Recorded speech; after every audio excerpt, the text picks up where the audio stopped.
ఏ బాటైనా పర్వాలేదంట, సమయంతో సాగటమే మన సింపుల్ సిద్ధాంతం.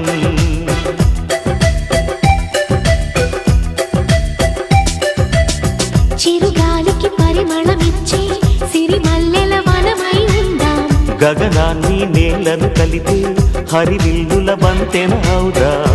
ఆనందం అంటే అర్థం మనమందా, ప్రతి పూట పాటై సాగే హుషారు సరిగమలో.